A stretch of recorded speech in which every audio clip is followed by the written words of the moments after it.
Muy buenas tardes a todos. Mi nombre es Laura del Rocío Marino Luna. El día de hoy voy a compartirles mi presentación que es sobre fractura de cadera. Entonces, pensar pues un poquito sobre la anatomía, o al menos la que es importante en este momento. Y bueno, dentro de la anatomía, pues estoy mostrándoles aquí un esqueleto en el cual, haciéndolo cada vez más cercano, pues va a mostrar la cadera, y aquí, como podemos observar, va a estar localizado el hueso coxal. Entonces aquí, si se hiciera un poquito más de zoom, pues vamos a localizar el acetábulo, el cual pues va a ser, digamos que una cueva o un espacio en el cual pues va a poderse articular lo que es la cabeza o la cabeza del fémur con el hueso coxal, y pues a esa articulación se le va a llamar coxal o fémur coxal. Entonces, pues aquí dentro de la importancia, aquí en esta otra imagen podemos observar el fémur proximal. Entonces aquí puede observarse lo que es la articulación con la cadera. Va a estar formado también esta porción del fémur por una cabeza, el cuello, y bueno, dentro de sus porciones también va a localizarse lo que es el trocante mayor y el trocante menor de este lado. Aquí se puede observar que entre trocante y trocante va a localizarse una línea, la cual se le va a denominar línea introcantérica. Y bueno, a su vez también en esta imagen puede observarse un poquito sobre cómo es que se les va a denominar a algunas fracturas de acuerdo a su localización. Por ejemplo, a esta que va a ser denominada fractura trocantérica, y esta otra que va a ser fractura subtrocantérica, pero pues se le va a llamar así debido a la localización que tiene en la porción este fémur, del fémur. Entonces, para iniciar la presentación ya como tal sobre la fractura de cadera, pues se define como aquella fractura o aquella discontinuidad que va a ocurrir en el extremo proximal del fémur. Y bueno, debido a esto, se le puede clasificar a partir de si es una fractura intracapsular, es decir, aquellas que vayan a afectar al cuello del fémur, o a su vez aquellas que vayan a ser extra, que afectar a lo que es la cabeza femoral. Entonces, dentro de la epidemiología, pues esta patología pues va a tener una importancia clínica multidisciplinaria, debido a que pues esta va a tener una alta mortalidad, una alta morbilidad, y también va a ser muy frecuente, por lo cual pues va a tener una importancia también en los costos.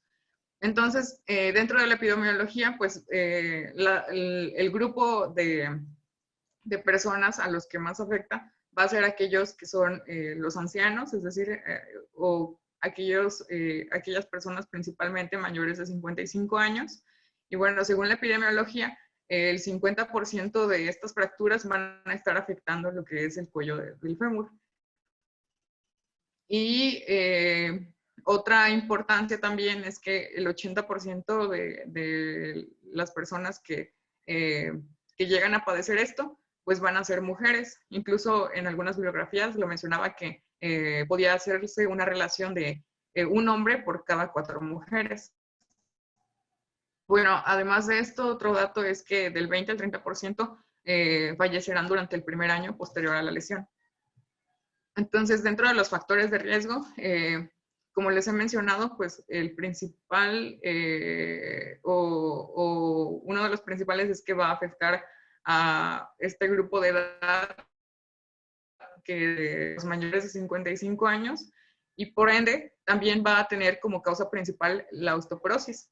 Entonces, otro factor de riesgo que les mencionaba, pues va a ser que va a afectar más al sexo femenino. Se mencionaba en la bibliografía también que en aquellos de raza blanca, también que podía tener importancia el alcoholismo, ya haber tenido antecedentes de fractura de cadera, también podía ser un factor importante la demencia, y además de esto, también la utilización de fármacos corticosteroides.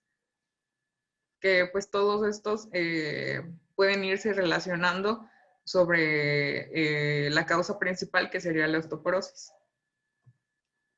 Entonces, dentro de esta fisiopatología o también clasificación, pues les mencionaba que se van a dividir en fracturas intracapsulares y extracapsulares.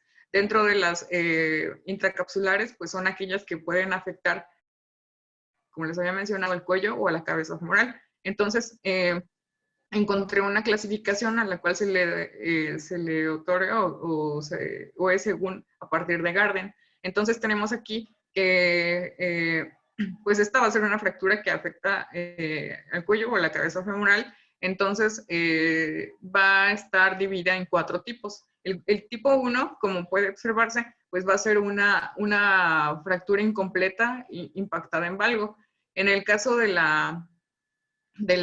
tipo 2, aquí puede observarse que va a ser una fractura completa, sin embargo no va a existir un desplazamiento. Y como puede observarse también aquí, en el tipo 3 va a ser una fractura que va a estar completa, pero puede existir un desplazamiento parcial. En el caso del tipo 4, va a ser una fractura que sea completa y que exista también un desplazamiento total. Y bueno, ahora dentro de las fracturas extracapsulares, pues tenemos que, o pueden dividirse también a su vez en 2. Las primeras de ellas, pues voy a hablar sobre las intertrocantéricas. Estas también como característica es que se van a producir sobre un hueso bien vascularizado y que también pueden ocasionar más dolor e inestabilidad hemodinámica debido a esto, a la importancia que tiene con la vascularización. Entonces, estas imágenes o esta clasificación van a estar relacionadas con las que son de las intertrocantéreas o que también se les denomina pertrocantéreas. Entonces, existe una clasificación que se le denomina de Tronzo. Estas fracturas pues digamos que van a dividirse en 2 o van a determinar estas 2 cuestiones. Una, pues es que sean una fractura estable o inestable. En el caso de las fracturas trocantérias estables, pues como se puede observar en la imagen, van a ser aquellas que tienen contacto cortical posterior y medial una vez reducidas. Y en el caso de las fracturas trocanterianas inestables, pues van a ser aquellas que además de esto exista un trazo invertido. Y bueno, pueden ser también a su vez todas las anteriores, es decir, todos estos tipos de fracturas. Aquí, iniciando con esta clasificación, también podemos encontrar el tipo 1. Entonces, estos 5 tipos, en el primer tipo, va a ser una fractura incompleta y no va a estar desplazada. En el caso del tipo 2, esta sí va a ser una fractura pues completa, pero que no. En el caso del tipo 3, aquí va a ser una fractura conminuta que va a tener un compromiso del trocánter, tanto del trocánter mayor como del trocánter menor, como se puede observar. De 4, pues va a existir también un estallido en la pared posterior. Y en el caso del tronzo 5, pues va a ser aquella que tenga también un trazo invertido. Bueno, esta imagen pues también es como para complementar lo que se vio anteriormente. Y aquí, como podemos observar, vamos a ver una fractura extracapsular de la cadera. En este caso, en esta segunda imagen, se puede observar una fractura intratrocantérica estable de la cadera derecha. Y pues esta se está visualizando a partir de una radiografía AP de la cadera. Y en el caso de esta otra imagen, de esta tercera imagen, pues va a ser una fractura pertrocantérica, pero va a ser inestable por las características que se pueden observar. Y bueno, esta es otra imagen para complementar a partir de radiografías los tipos que ya comenté anteriormente. O sea, es lo mismo, la misma clasificación de tronzo, pero esta ya se puede visualizar en radiografías. Bueno, esta, como les mencionaba, también va a existir una fractura subtrocantérica y esta se mencionaba que va a ser aquella que esté por debajo del trocánter menor y que puede ser hasta 7 centímetros por debajo. Entonces, aquí va a participar la clasificación AO, que pues como se mencionó en la presentación del tema anterior, pues ya se ha ido desarrollando. Entonces, pues se las coloco aquí también. Y bueno, una de las cuestiones que también tienen que cuidarse o que son importantes va a ser el riesgo que pueda existir para que exista una necrosis vascular. Como les mencionaba, pues va a ser importante esta vascularización, como puede observarse, por ejemplo, en esta imagen. Entonces, la necrosis avascular va a ocurrir cuando el tejido óseo de la cabeza femoral va a ir muriendo debido a la falta de suministro de sangre. Entonces, esto va a suceder más en aquellas fracturas en las que haya ocurrido un desplazamiento.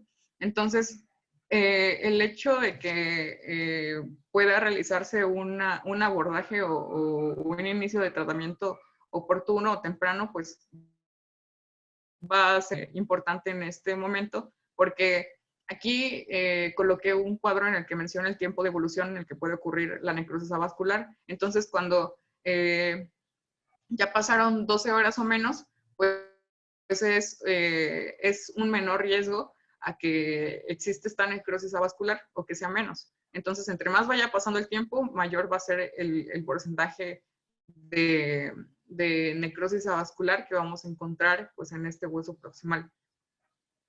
Y pues bueno, como les mencionaba, entre más tiempo pase, pues más va a verse afectado.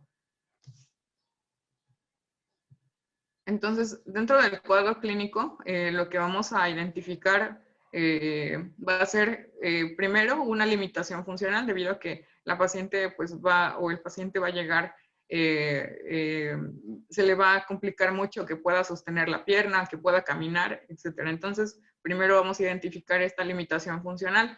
Va a ser un dolor muy intenso en la cadera y en la ingle. Además de esto, podemos identificar también hematomas, hinchazón en la zona de la cadera y alrededor de ella. Y otra de las características que podemos identificar va a ser el acortamiento y además de que puede existir una rotación externa del miembro inferior. Entonces, para el diagnóstico, pues vamos a iniciar con una anamnesis y una exploración física. Entonces, pues esto nos va a ser lo primero que se tiene que realizar para poder sospechar esta lesión. Entonces, se va a sospechar en todo paciente que de pie, y esto les había hablado anteriormente sobre la pérdida de la función, va a aportar movilidad. Los que pueden observarse es la incapacidad de elevar la extremidad afectada en contra de la gravedad. Entonces, para el diagnóstico, pues lo primero va a ser dentro de la anamnesis y la exploración física, la identificación de estas características. Entonces, bueno, primero para iniciar con la sospecha de esta lesión, pues va a ser en todo paciente que deambulaba y pues tras el traumatismo ya es incapaz, por ejemplo, de ponerse de pie. Y esto tiene que ver con lo que les había mencionado anteriormente sobre la pérdida o la limitación en la función. Además de esto, pues va a llegar con un dolor intenso y este también puede aumentar con la palpación y la movilización del fémur proximal. También puede existir una incapacidad para elevar la extremidad afectada en contra de la gravedad. Y bueno, en el caso de que que pueda ser desplazada, pues va a identificarse un acortamiento, por ejemplo, como se puede observar en la imagen, pues aquí existe un acortamiento franco o una diferencia pues es relevante entre las dos extremidades. Además de esto, pues se puede observar que existe una rotación externa.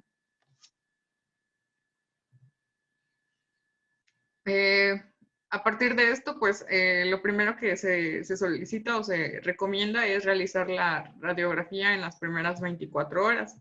Y pues estas deben de realizarse dos, con proyecciones, una en AP y la otra lateral de la cadera afectada.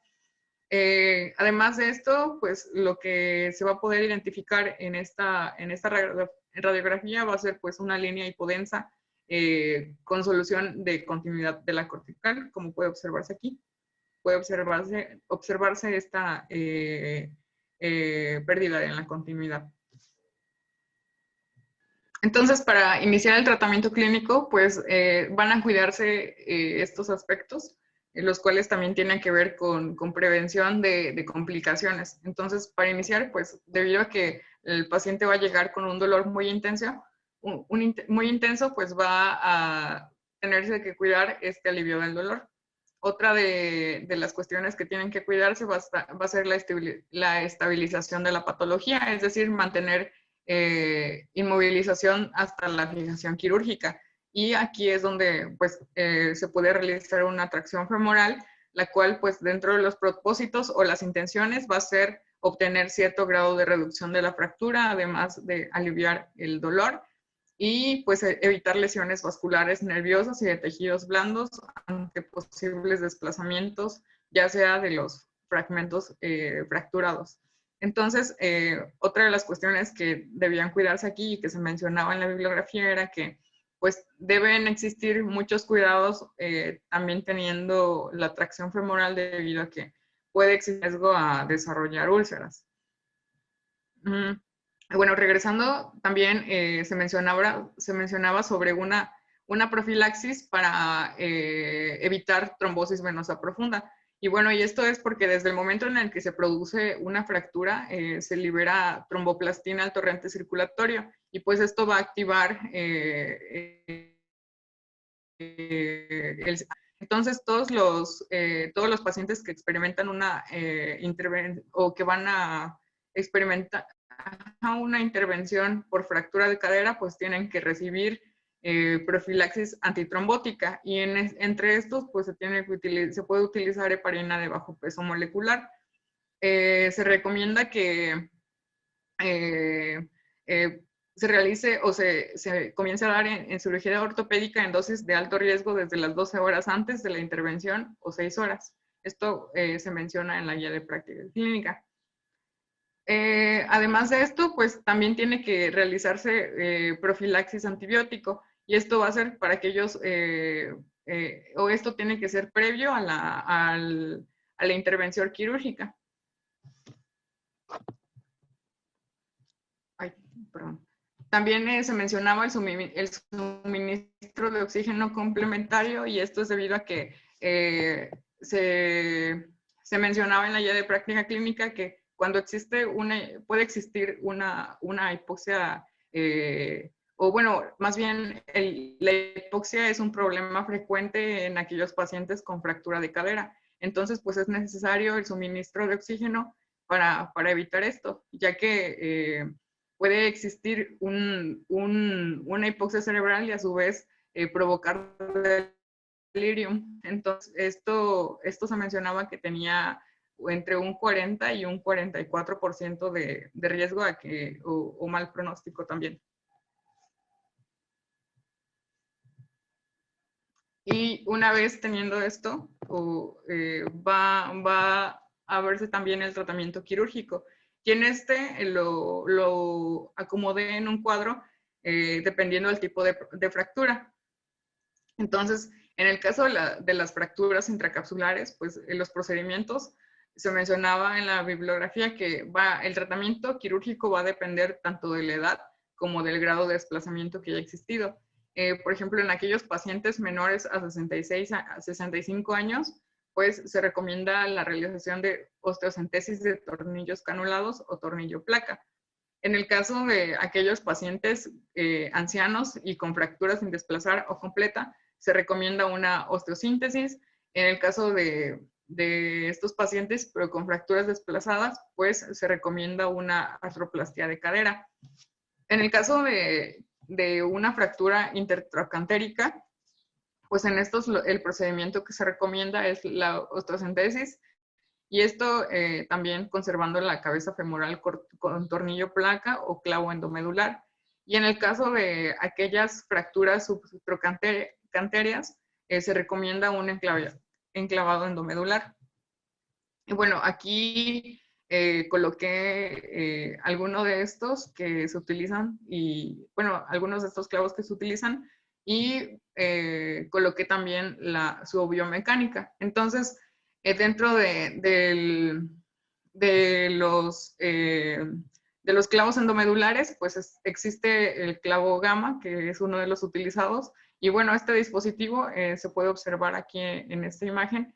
Va a ser un dispositivo endomedular cercano al calcar. Y bueno, una de sus propiedades es que va a permitir o generar gran resistencia mecánica. Además de que también va a permitir que pueda haber una carga temprana. Según la bibliografía, es percutáneo y pues es un implante fuerte, a diferencia del extramedular, que aquí lo describían como un implante débil. Y bueno, también se mencionaba que va a permitir un colapso controlado en el sitio de fractura. Y bueno, coloqué esta imagen en el que se mencionaba o igual se describían algunas de estos clavos. Por ejemplo, pues aquí podemos observar este clavo endomedular. Bueno, dentro del pronóstico se menciona que alrededor del 10% de los pacientes con fractura de cadera pues van a morir o morirán una vez. A ver. Bueno, dentro del pronóstico se menciona que alrededor del 10% de los pacientes con fractura de cadera morirán al mes de fracturarse. También se menciona que un tercio de ellos pues habrán muerto al año, y que una fractura de cadera aumenta significativamente el riesgo de discapacidad a mediano y largo plazo. Por eso es importante pues tener en cuenta el tratamiento clínico pues para evitar tanto las complicaciones como el riesgo, o bueno, esto también haciéndolo desde un punto de vista multidisciplinario, porque no solamente corresponde en los cuidados para el traumatólogo, sino que también, por ejemplo, tienen que ver con la participación de geriatría, debido a que muchas de estas situaciones pues tienen que evaluarse pues las condiciones de vida o los hábitos que tiene el paciente. Y de hecho se mencionaba en la guía de práctica clínica que pues se tiene que evaluar a partir de una escala que se le denomina de Bratel. Y bueno, como les había mencionado, dentro de las complicaciones, pues las más frecuentes pues son, por ejemplo, la infección, además de afecciones cardiorrespiratorias, como les había mencionado sobre el riesgo a desarrollar trombosis venosa profunda, el delirium, y esto pues había comentado que tiene que ver con la hipoxia. Además de esto, también deterioro en la integridad cutánea, y esto está relacionado a la presencia de úlceras. También se mencionaba contracciones musculares y también disfunción neurovascular periférica. Bueno, pues esta sería mi presentación correspondiente a fractura de cadera. Espero que haya sido entendible para ustedes. Fue un poco extenso y traté de resumirlo lo más posible. Espero que haya quedado entendible, y para cualquier duda o comentario, pues quedo pendiente. Muchas gracias.